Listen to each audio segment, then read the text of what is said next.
Kejadian 25 ayat 1-34.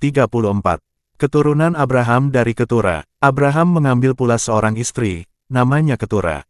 Perempuan itu melahirkan baginya Zimran, Yoksan, Medan, Midian, Isibak dan Suah. Yoksan memperanakan Sheba dan Dedan. Keturunan Dedan ialah orang Asyur, orang Letus dan orang Lem. Anak-anak Midian ialah Eva, Efer, Henoh, Abida dan Eldaa. Itulah semuanya keturunan Ketura. Abraham memberikan segala harta miliknya kepada Ishak, tetapi kepada anak-anaknya yang diperolehnya dari gundik-gundiknya ia memberikan pemberian, kemudian ia menyuruh mereka, masih pada waktu ia hidup, meninggalkan Ishak, anaknya, dan pergi ke sebelah timur, ke tanah timur. Abraham meninggal dan dikuburkan. Abraham mencapai umur 175 tahun, lalu ia meninggal. Ia mati pada waktu telah putih rambutnya, tua dan suntuk umur, maka ia dikumpulkan kepada kaum leluhurnya. Dan anak-anaknya, Ishak dan Ismail, menguburkan dia dalam gua Mapela, di padang Efron bin Zohar, orang Het itu, padang yang letaknya di sebelah timur Mamre. Yang telah dibeli Abraham dari Bani Het, di sanalah terkubur Abraham dan Sarah istrinya. Setelah Abraham mati, Allah memberkati Ishak, anaknya itu, dan Ishak diam dekat sumur Lahai-Roi. Keturunan Ismail. Inilah keturunan Ismail, anak Abraham, yang telah dilahirkan baginya oleh Hagar, perempuan Mesir, hamba Sarah itu. Inilah nama anak-anak Ismail, disebutkan menurut urutan lahirnya. Nebayot, anak sulung Ismail, selanjutnya Kedar, Adbeel, Mibsam, Misima, Duma, Masa, Hadad, Tema, Yetur, Nafish dan Ketma. Itulah anak-anak Ismail, dan itulah nama-nama mereka, menurut kampung mereka dan menurut perkemahan mereka, 12 orang raja, masing-masing dengan sukunya. Umur Ismail ialah 137 tahun.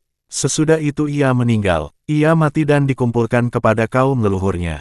Mereka itu mendiami daerah dari Hawilah sampai Syur, yang letaknya di sebelah timur Mesir ke arah Asyur. Mereka menetap berhadapan dengan semua saudara mereka, Esau dan Yakub. Inilah riwayat keturunan Ishak, anak Abraham. Abraham memperanakan Ishak, dan Ishak berumur 40 tahun, ketika Ribka, anak Betuel, orang Aram dari Padan Aram, saudara perempuan Laban orang Aram itu, diambilnya menjadi istrinya. Berdoalah Ishak kepada Tuhan untuk istrinya, sebab istrinya itu mandul, Tuhan mengabulkan doanya, sehingga Ribka, istrinya itu, mengandung. Tetapi anak-anaknya bertolak-tolakan di dalam rahimnya dan ia berkata, jika demikian halnya, mengapa aku hidup? Dan ia pergi meminta petunjuk kepada Tuhan. Firman Tuhan kepadanya, 2 bangsa ada dalam kandunganmu, dan 2 suku bangsa akan berpencar dari dalam rahimmu, suku bangsa yang satu akan lebih kuat dari yang lain, dan anak yang tua akan menjadi hamba kepada anak yang muda. Setelah genap harinya untuk bersalin, memang anak kembar yang di dalam kandungannya. Keluarlah yang pertama, warnanya merah, seluruh tubuhnya seperti jubah berbulu, sebab itu ia dinamai Esau. Sesudah itu keluarlah adiknya, tangannya memegang tumit Esau, sebab itu ia dinamai Yakub. Ishak berumur 60 tahun pada waktu mereka lahir. Lalu bertambah besarlah kedua anak itu, Esau menjadi seorang yang pandai berburu, seorang yang suka tinggal di padang, tetapi Yakub adalah seorang yang tenang, yang suka tinggal di kemah.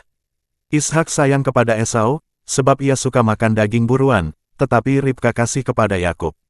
Pada suatu kali Yakub sedang memasak sesuatu, lalu datanglah Esau dengan lelah dari padang. Kata Esau kepada Yakub, berikanlah kiranya aku menghirup sedikit dari yang merah-merah itu, karena aku lelah.